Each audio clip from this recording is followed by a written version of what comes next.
Hello everyone, मैं हूं निर्दोष कुमार प्रजापति और एनजीसी में आप सभी का स्वागत है। तो आज हम पढ़ेंगे क्लास 9th की साइंस का 6th चैप्टर जिसका नाम है टिश्यू और बायोलॉजी का 2nd चैप्टर।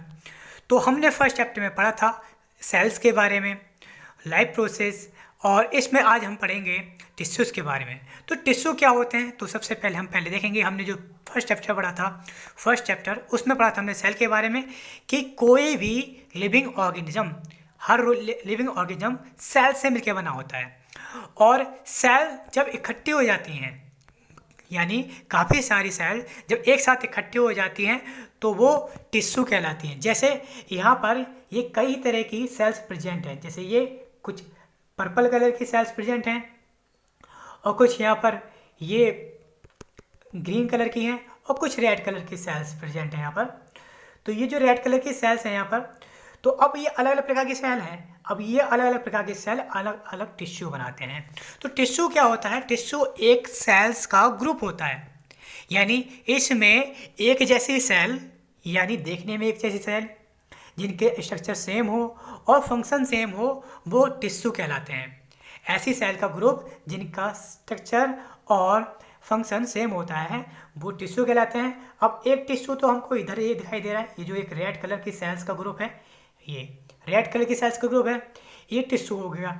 और एक पर्पल कलर का लाइट ग्रीन कलर का है, ये एक टिश्यू है। और ये ग्रीन कलर का है, ये टिश्यू है। तो ये अलग अलग टाइप्स के टिश्यू प्रेजेंट हैं यहाँ पर। और जब कई सारे टिश्यू आपस में मिक्स हो जाते हैं, यानी पास पास में होते हैं, उनको कलेक्टिवली रूप से बोलते हैं बॉडी पार्ट, यानी किसी का भी बॉडी ऑर्गन बोलते हैं। अब ये टिश्यू देखो, हमारी बॉडी भी टिश्यू से मिलकर बनी होती है और प्लांट्स की बॉडी भी टिश्यू से मिलकर बनी होती है।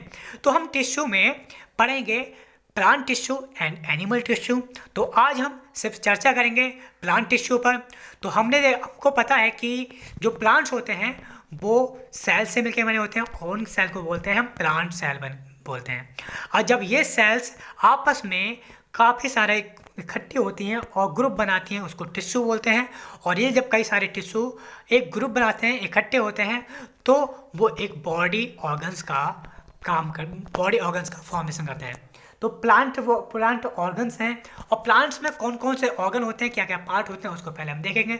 तो प्लांट्स में क्या होता है, तो प्लांट्स को हम दो भागों में बांट कर देख सकते हैं, एक रूट सिस्टम और एक शूट सिस्टम। एक रूट सिस्टम और एक शूट सिस्टम। तो जो शूट सिस्टम होता है, जो हमारी मिट्टी होती है, यानी मिट्टी के ऊपर वाला जितना भाग होता है पेड़ का, वो कहलाता है हमारा शूट सिस्टम कहलाता है। और मिट्टी के नीचे वाला जितना ही भाग है वो सब रूट सिस्टम कहलाता है, क्योंकि उसके अंदर कहते हैं रूट आ जाती है। और जो शूट सिस्टम होता है, शूट सिस्टम में दो पार्ट आते हैं, तीन पार्ट आते हैं मेनली। अगर दो पार्ट देखें कौन कौन से होंगे, एक तो होता है लीफ और स्टेम, दो मेन पार्ट होते हैं। जो शूट सिस्टम होता है दो पार्ट होते हैं, एक लीफ होता है, एक स्टेम होता है। और तीसरा जो पार्ट होता है वो होता है रूट सिस्टम में। और रूट सिस्टम में क्या आता है, रूट आती है, यानी ये जितना भाग बचा है सब रूट का भाग है और ये रूट सिस्टम आ जाता है। यानी इसमें हमने देखा कि इसमें तीन ऑर्गन्स हैं, प्लांट्स के तीन ऑर्गन्स हैं। कौन कौन से? एक लीफ, एक स्टेम और एक रूट। तो तीन ऑर्गन हैं। और ये जो ऑर्गन्स हैं ये किससे मिलके बने हैं? टिश्यू से मिलके बने होंगे। तो इनके अंदर क्या क्या टिश्यू होते हैं, कैसे मिलके बने होते हैं, इसकी बात करेंगे हम। तो अब हम पहले थोड़ा सा इसके बारे में जानते हैं कि जैसे ये प्लांट होता है, इस प्लांट के जो सबसे ऊपरी भाग होता है, ये वाला, ये जो सबसे ऊपरी भाग है, ये एक कहलाता है एपिकल बड। एपिकल बड कहलाता है। और जहाँ पर पत्ती निकली होती हैं, यानी एक स्टेम, और इस स्टेम के जहाँ से पत्ती निकली होती है और बाहर से जब एक बड और निकली होती है, कली निकल रही होती है, तो उस वाले भाग को कहते हैं हम लैटरल बड बोलते हैं। तो और लैटरल बड जहाँ से वो पत्ती निकल रही होती है वो लैटरल बड कहलाती है। अब लेकिन जहाँ पे ये तीनों चीज़ें, ऐसी स्टेम की वो जगह है जहाँ पर ये तीनों चीज़ें निकल रही हैं, तो ये कहलाएगी हमारी नोड कहलाएगी। नोड होता है, गांठ होता है। तो एक ऐसी गांठ जहाँ से स्टेम भी निकल रही है और एक लीफ भी जुड़ी हुई है और वहाँ से एक न्यू ब्रांच भी बन रही है, तो वो कहलाती है नोड कहलाती है। तो अब ये हमको तीन चार चीज़ें हमने देखी इसमें। और बाकी देखने के लिए पहले हम इसके बारे में बात करते हैं, टिश्यू की बात करते हैं, प्लांट टिश्यू। तो प्लांट टिश्यू में क्या क्या होता है इसमें आते हैं। तो प्लांट टिश्यू जो होते हैं मेनली दो टाइप्स के होते हैं। एक होता है मेरिस्टेम टिश्यू और एक होता है परमानेंट टिश्यू। मेरिस्टेम टिश्यू क्या होता है? मेरिस्टेम टिश्यू एक ऐसा टिश्यू होता है जो कि ग्रोइंग टिश्यू होता है, मतलब जिसमें ग्रो हो रहा होता है, यानी जो प्लांट सेल्स हैं, प्लांट सेल डिवाइड होती हैं और 1 से 2, 2 से 4, 4 से 8 इस तरह से डिवाइड होती रहती हैं और नई सेल्स का फॉर्मेशन करती रहती हैं। और जब नई सेल्स का फॉर्मेशन होता है तो डेवलपमेंट होता है, यानी ग्रो होता है, तो प्लांट्स क्या होगा? इंक्रीज होगा। तो जो मेरिस्टेम टिश्यू हैं ये भी 3 टाइप्स के होते हैं। एक होता है एपिकल मेरिस्टेम, एक लैटरल मेरिस्टेम और इंटरकैलरी स्टेम। तो एपिकल मेरिस्टेम क्या होता है? देखो, एपिकल वाला भाग तो हमको पता है। एपिकल वाला भाग कौन सा हो गया? ये वाला जो सबसे ऊपर भाग है प्लांट्स का, जो सबसे ऊपर वाला भाग है ये कहलाएगा एपिकल। ये वाला भाग एपिकल बड, यानी एपिकल वाला पार्ट हो गए। तो ये एपिकल वाला पार्ट जो है, अब ये इसमें जो टिश्यू प्रेजेंट होंगे वो कौन से टिश्यू होंगे? ये एपिकल मेरिस्टेम होंगे। क्योंकि जब प्लांट्स का ग्रोथ होता है तो इसी भाग में, यहीं इस भाग से ग्रोथ होता है, यानी यहाँ से एक ये नई कली बनी, ये वाली नई कली बनी और ये ग्रो होती जाएगी, बढ़ती जाएगी और बढ़ते बढ़ते प्लांट्स की क्या होगी? वृद्धि होती जाएगी। यानी ये जो भाग है ग्रोइंग प्लांट, ग्रोइंग पार्ट है ये, यानी यहाँ पे क्या होगा? प्लांट्स का ग्रोथ यहाँ से होगा। तो यहाँ से प्लांट का ग्रोथ हो रहा है और ये कौन से वाले भाग में? एपिकल वाले भाग में। तो इसलिए इसको बोलते हैं हम एपिकल मेरिस्टेम। एपिकल मेरिस्टेम हो गया। और ये एपिकल मेरिस्टेम जो होता है ग्रोइंग पार्ट होता है और जो टिप पे प्रेजेंट होता है, यानी किसी भी स्टेम की टिप पर या फिर रूट की टिप पर, स्टेम और रूट की जो टिप होती है उस पर ये एपिकल मेरिस्टेम टिश्यू प्रेजेंट होता है। अब जैसे ये है, ये वाला भाग है, एक तो हमने देखा स्टेम वाला टिप वाला भाग ये सबसे ऊपर आ गया, और रूट वाला भाग देखें तो रूट का कोई सा भी एक लास्ट पॉइंट देख लो, जैसे ये एक टिप हो गया या फिर ये रूट टिप। तो ये जो रूट टिप है ये क्या कर रहे हैं? यहाँ पे इंक्रीजमेंट होगा, यानी यहाँ पर जो टिश्यू होगा वो मेरिस्टेम टिश्यू कौन सा होगा? एपिकल मेरिस्टेम टिश्यू होगा। और एपिकल मेरिस्टेम टिश्यू यहाँ पे ये ग्रोथ करेगा, तो यहाँ पे जब ग्रोथ होगी इसमें तो क्या होगा? इसमें जड़ में भी ग्रोथ होगी, यानी जो रूट है वो ग्रोथ होगी। और ऊपर की तरफ शूट सिस्टम में यहाँ पर ये ऊपर वाले भाग में ग्रोथ होगी, तो यहाँ पे भी क्या होगा? यहाँ पे प्लांट्स की ग्रोथ होगी, यानी ये शूट सिस्टम की ग्रोथ होगी ऊपर। जब एपिकल वाले पार्ट में इंक्रीजमेंट होगा स्टेम में, और जब यहाँ पर इंक्रीजमेंट होगा तो रूट वाले सिस्टम में इंक्रीजमेंट होगा। तो एक ये हो गया हमारा मेरिस्टेम। मेरिस्टेम में क्या हो गया? Apical meristem. और इससे क्या होता है? इससे प्लांट्स की लेंथ इंक्रीज होती है, यानी प्लांट्स की लेंथ बढ़ती है, चाहे वो रूट हो या फिर वो उसका स्टेम हो। स्टेम भी बढ़ेगा और रूट भी बढ़ेगी, दोनों चीज़ें बढ़ेगी, लेंथ बढ़ रही है। अब लैटरल की बात करें, लैटरल मेरिस्टेम। लैटरल मेरिस्टेम कहाँ प्रेजेंट होता है इसको देखते हैं। तो लैटरल मेरिस्टेम जो होता है लैटरल साइड में प्रेजेंट होता है स्टेम के, किसी भी स्टेम के या रूट के लैटरल साइड में प्रेजेंट होता है लैटरल मेरिस्टेम। तो इसको हम देखें तो जैसे ये लैटरल बड है, यहाँ पर हमने लैटरल बड दिखाई दे रहा है, लैटरल बड है, तो ये वाला जो पार्ट होता है ये वाला पार्ट लैटरल स्टेम कहलाएगा, या फिर इसको हम बोलेंगे लैटरल मेरिस्टेम टिश्यू, यानी यहाँ पर जो प्रेजेंट होगा वो लैटरल मेरिस्टेम टिश्यू प्रेजेंट होगा। तो अब यहाँ पर जब देखो ये वाला भाग है लैटरल वाला भाग, ये वाला भाग, अब यहाँ पर ग्रोथ होगी। जब यहाँ पर ग्रोथ होगी सेल्स में डिवीजन होगा। हमने क्या कहा कि हम जो बात करेंगे जो मेरिस्टेम टिश्यू हैं उसमें क्या होता है? ग्रोथ होती है, यानी सेल डिवाइड होती हैं और कई सारी सेल बनती हैं। जब सेल बनती है तो ग्रोथ होगी। तो जब इसमें ग्रोथ होगी तो प्लांट्स क्या होने लगेगा? ये चौड़ा होने लगेगा। तो जो एपिकल वाला था एपिकल मेरिस्टेम से क्या होता? इस प्लांट की लेंथ बढ़ रही थी, जो प्लांट्स हैं इनकी लेंथ बढ़ रही थी। लेकिन एपिकल नहीं, ये दूसरा जो वाला लैटरल मेरिस्टेम से क्या होगा? जो प्लांट है प्लांट की चौड़ाई इंक्रीज होगी, यानी ये जो इसका मोटापा बढ़ेगा प्लांट्स, यानी स्टेम है वो मोटी होने लगेगी। और तीसरा होता है ये इंटरकैलरी मेरिस्टेम की बात करें तो इंटरकैलरी ये होता है इंटरनोड, ये जो प्रेजेंट होता है इंटरनोड प्रेजेंट होता है, और यहाँ पे हम कहते हैं लीफ के बेस में प्रेजेंट होता है। और नोड मतलब यानी एक गांठ, यानी गांठ में वृद्धि होगी। और ये जो इंक्रीजमेंट होगा वो इंक्रीजमेंट होगा लेंथ बिटवीन नोड्स, यानी नोड्स के बीच में जो डिस्टेंस बढ़ेगी। तो अब जैसे हम नोड की बात करें तो ये है, ये वाला भाग हमारा, जैसे यहाँ से ये वाले ये जो नोड है, यहाँ पे लीफ भी जुड़ी हुई है, एक स्टेम भी जुड़ी हुई है और एक न्यू स्टेम भी जुड़ी हुई है।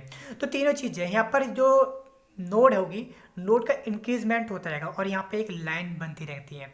हमने देखा है कि जब नोड में इंक्रीजमेंट होता है, जैसे ये एक नोड है और जब इंक्रीजमेंट होगा तो इसमें धारियाँ सी बनने लगती हैं, इस तरीके से कई सारी धारियाँ बनने लगती हैं। तो ये जो होता है इंटर कैलरी स्टेम की वजह से इंक्रीजमेंट होता है। तो ये हो गया हमारा मेरिस्टेम टिश्यू हो गया। और दूसरा होता है परमानेंट टिश्यू। तो परमानेंट टिश्यू क्या होता है? देखो ये तो हमारा मेरिस्टेम टिश्यू हम प्राइमरी टिश्यू भी बोल सकते हैं। प्राइमरी टिश्यू इसलिए क्योंकि जो सबसे पहले जो इंक्रीजमेंट हो रही है, यानी सबसे पहले जो टिश्यू बन रहा है वो क्या करना है? मेरिस्टेम में, यानी जो ग्रोथ हो रही है वो मेरिस्टेम से ग्रोथ हो रही है। अब जब ये इसमें ग्रोथ हो जाती है, यानी देखो एपिकल से प्लांट्स की लंबाई बढ़ जाएगी और लेटरल से प्लांट की चौड़ाई बढ़ जाएगी, और इंटर कैलरी से जो नोड्स हैं, नोड्स में लंबाई यानी इंक्रीजमेंट हो जाएगा। नोड्स में जो इंक्रीजमेंट हो जाएगा वो इनकी वजह से होगा। अब ये इंक्रीजमेंट तो हो गया, अब क्या होगा कि जितने भी ये मेरिस्टेम टिश्यू थे, एपिकल, लेटरल या फिर इंटर कैलरी, ये सब एक टाइम बाद क्या होंगे? एक परमानेंट टिश्यू में कन्वर्ट हो जाएंगे।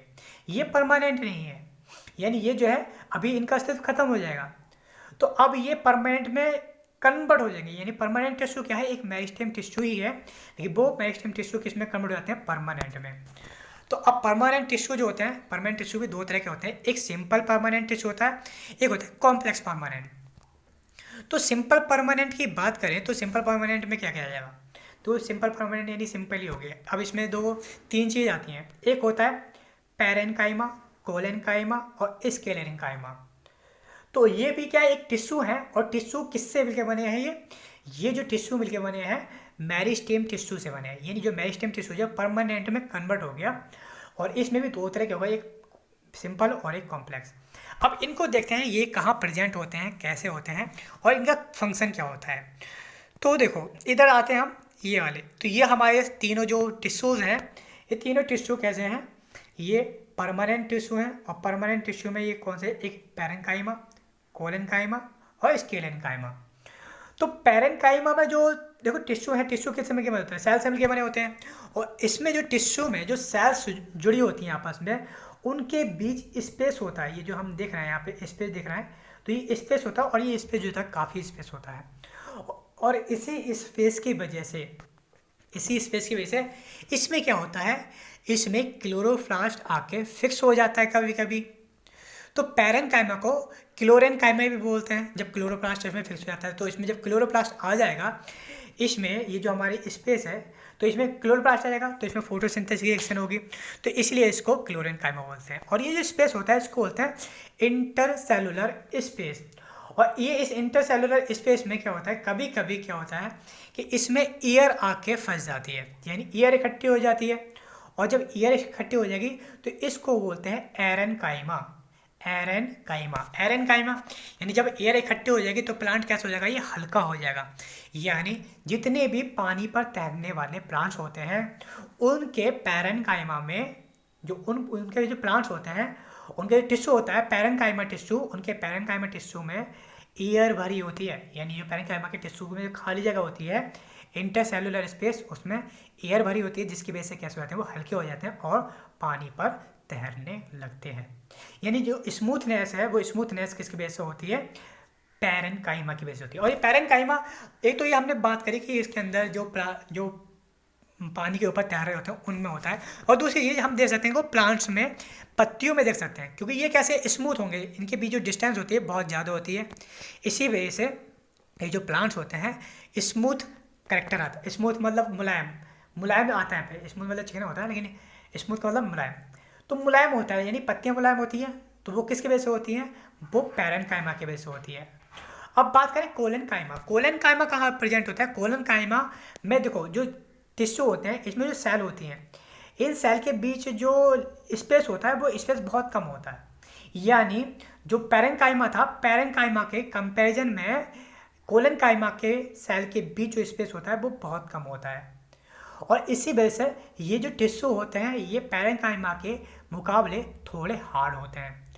और हार्ड होने की वजह से, यानी ज़्यादा हार्ड नहीं होते लेकिन फिर भी हार्ड होते हैं, और इसी वजह से जो प्लांट्स में लचीलापन आता है वो कोलन कायमा के वजह से आता है। और ये हमको देखने में मिलता है पत्तियों में देखने मिलेगा, यानी पत्तियों के जो किनारे होते हैं उसमें देखने मिलेगा, और स्टेम में देखने मिलेगा। यानी जो स्टेम होता है, स्टेम में लचीलापन जो होता है वो कोलन कायमा की वजह से ही होता है। और ये दोनों कैसी होती हैं, पैरेन्काइमा और कोलेनकाइमा, दोनों में जो टिश्यू होते हैं, दोनों के टिश्यू के अंदर जो सेल होती हैं वो लिविंग होती हैं। लेकिन एक जो तीसरा होता है वो होता है स्क्लेरेनकाइमा, और स्क्लेरेनकाइमा में जो सेल्स होती हैं वो डेड सेल होती हैं, यानी मृत सेल, मरी हुई सेल होती हैं। जब मरी हुई सेल होंगी तो फिर तो ये कोई फंक्शन करेंगी नहीं। लेकिन इसमें इसकी वजह से एक चीज़ होता है कि ये जो जब डेड हो जाती हैं सेल, तो क्या होता है, इनके सेल के बीच बिल्कुल भी स्पेस नहीं होता। ये जो सेल्स है आपस में बिल्कुल एकदम टाइटली अटैच होती हैं, तो इनके बीच कोई भी स्पेस नहीं होगा। जब कोई स्पेस नहीं होगा तो ये कैसी होंगी, एकदम सॉलिड होंगी। और सॉलिड होंगी तो ये इसकी वजह से क्या होगा कि जो प्लांट्स हैं वो एकदम सॉलिडनेस आएगी, तो उसमें सॉलिड होंगे प्लांट्स। और प्लांट जो सॉलिड होंगे वो किसकी वजह से होंगे, ये होंगे हमारे स्क्लेरेनकाइमा की वजह से। अब देखो हम इधर चलते हैं, थोड़ा सा लीफ में चलते हैं। तो ये हमारी लीफ है, पत्ती, और इस पत्ती में हम देख रहे हैं कि कुछ पार्ट हैं, जैसे एक हमारा है मिडिल रिब, ये जो बीच वाली रिब है मिडिल रिब, बेन्स हैं, और ये मार्जिन है, और ये लेमिना है। तो लेमिना वाले भाग में जो हमारे टिश्यू होंगे वो होंगे पैरेन्काइमा, क्योंकि पैरेन्काइमा के जो सेल्स हों उनके बीच स्पेस ज़्यादा होता है, और उसमें फोटोसिंथेसिस की रिएक्शन हो जाती है क्योंकि क्लोरोप्लास्ट आके फिक्स हो जाता है, या फिर एयर भर जाती है। इस वजह से ये पत्ती जो होती है मुलायम होती है। पत्ती मुलायम किस वजह से होती हैं, ये होती हैं पैरेन्काइमा की वजह से। और लेकिन यहाँ पर जो मार्जिन वाला भाग है, ये जो मार्जिन वाला भाग है इसमें होता है क्लोरेनकाइमा, और क्लोरेनकाइमा होता है इसके अंदर। तो ये जो होती है लचीलापन इसकी वजह से होता है, क्लोरेनकाइमा की वजह से। लेकिन जो वेन्स होते हैं, ये जो वेन्स हैं, इन वेन में होता है, इन वेन्स में जो टिश्यू प्रेजेंट होता है वो टिश्यू होता है स्क्लेरेनकाइमा। और स्क्लेरेनकाइमा कैसे होती है, डेड सेल होती हैं, और डेड सेल होने की वजह से ये कैसे होती हैं, बहुत हार्ड होती हैं। तो ये जो हार्डनेस होती है इसके अंदर, ये किसके रहता है, ये जो आता है वो आता है स्क्लेरेनकाइमा की वजह से। तो स्क्लेरेनकाइमा बेन्स में प्रेजेंट होंगी, हाँ होंगी। तो अब देखो लेमिना वाले भाग में क्या होगा, फोटोसिंथेसिस की रिएक्शन होगी, और यहीं पे कार्बन डाइऑक्साइड वगैरह एब्जॉर्ब होती है, और वो प्रोसेस पूरा होता है। ये हो गया। तो अभी हमने जो देखा अभी तक, हमने दो भाग देखे प्लांट टिश्यू के, एक मेरिस्टेमेटिक और परमानेंट। और परमानेंट में एक सिंपल वाला हमने कर लिया है। और अब बात करेंगे हम कॉम्प्लेक्स टिश्यू की। तो कॉम्प्लेक्स टिश्यू में क्या होगा, कॉम्प्लेक्स टिश्यू यानी जटिल, तो कॉम्प्लेक्स में दो आते हैं, एक जाइलम होता है, एक फ्लोएम होता है। जाइलम यानी जल, फ्लोएम यानी फल या फिर फ्रूट, या फिर हम कह सकते हैं भोजन। तो जाइलम जो होता है, जाइलम भी एक टिश्यू होता है, यानी सेल्स का ग्रुप होगा। फ्लोएम भी एक टिश्यू यानी सेल्स का ग्रुप होगा। तो उसमें अगर हम देखो एक स्टेम को अगर काट लें, जैसे ये स्टेम है, और इस स्टेम को हमने यहाँ से काट लिया, यानी इस स्टेम को यहाँ से काट लिया, और ये वाला भाग मिला हमें, जो कटेगा ऊपर वाला भाग मिलेगा। तो जब ये भाग मिलेगा तो अब इसका अगर हम देखें, इसका एलएस देखें, तो हमको कुछ इस तरह के टिश्यू मिलेंगे देखने के लिए। ये टिश्यू मिलेंगे, और इसमें एक देखो ये जाइलम टिश्यू है, और ये फ्लोएम टिश्यू। इसके जो बाहर है इधर की तरफ ये जो टिश्यू हैं ये सब फ्लोएम टिश्यू हैं। तो जाइलम में क्या होगा, जाइलम देखो यहाँ पे हमें दिखाई दे रहा है कि जाइलम जो टिश्यू है इसमें एक पतली सी मतलब वैक्यूल्स प्रेजेंट है, यानी खाली जगह प्रेजेंट है, और ये पतली एक बेल्स की तरह काम करते हैं, यानी एक ट्यूब की तरह काम करते हैं। और इसी ट्यूब्स की वजह से, पतली ट्यूब्स की वजह से जल ऊपर की तरफ चढ़ता है, यानी रूट से जड़ प्लांट्स की ओर चढ़ता है और प्लांट्स के डिफरेंट पार्ट में पहुंचाता है। तो प्लांट्स के अंदर यानी जो जल है, जल के अंदर जितने भी मिनरल्स होंगे वो भी इसके साथ साथ आ जाएंगे। ये जल तो आएगा ही साथ में, और मिनरल्स भी आएंगे। तो वो मिनरल्स कहाँ चले जाएंगे, वो इस प्लांट्स में ऊपर की तरफ चले जाएंगे। जैसे ये प्लांट्स हैं, इसमें क्या है, इसमें जाइलम प्रेजेंट है, और जाइलम क्या करेगा, ऊपर की तरफ को खींचेगा, जल को खींचेगा, और प्लांट्स के डिफरेंट पार्ट में उसको पहुंचा देगा। अब प्लांट्स के डिफरेंट पार्ट में पहुंचाने का काम, जल को पहुंचाने का काम किसका होता है? जाइलम का होता है। अब बात करें फ्लोएम की, तो फ्लोएम जो होता है इसके बाहर की ओर होता है, ये वाला जो भाग है ये फ्लोएम कहलाता है। और फ्लोएम का काम होता है कि जितना भी फूड है उसको कलेक्ट करना, यानी उसको प्लांट्स के डिफरेंट पार्ट में पहुंचाना। फूड में जितना भी, जैसे नाइट्रोजन है, फास्फोरस है, यानी पोटेशियम है, और जितने भी मतलब फूड से इससे जो इसका फॉर्मेशन होता है फूड के लिए ज़रूरी होता है, वो सारे जो न्यूट्रिएंट्स ट्रांसफ़र करता है वो कौन करता है? फ्लोएम करता है। तो अब हमने इसमें देखा प्लांट टिश्यू में दो तरह के टिश्यू थे, एक मेरिस्टेमेटिक टिश्यू, एक परमानेंट टिश्यू। मेरिस्टेमेटिक टिश्यू में 3 टिश्यू थे, एक एपिकल, लेटरल और इंटरकैलरी। और ये जो मेरिस्टेमेटिक टिश्यू होते हैं ये ग्रोथ करते हैं जनरली, और जो परमानेंट टिश्यू होते हैं, परमानेंट टिश्यू मेरिस्टेमेटिक टिश्यू से ही बनते हैं, यानी मेरिस्टेमेटिक टिश्यू परमानेंट टिश्यू में कन्वर्ट हो जाती है। और ये दो तरह की होती है, एक सिंपल परमानेंट टिश्यू और कॉम्प्लेक्स परमानेंट टिश्यू।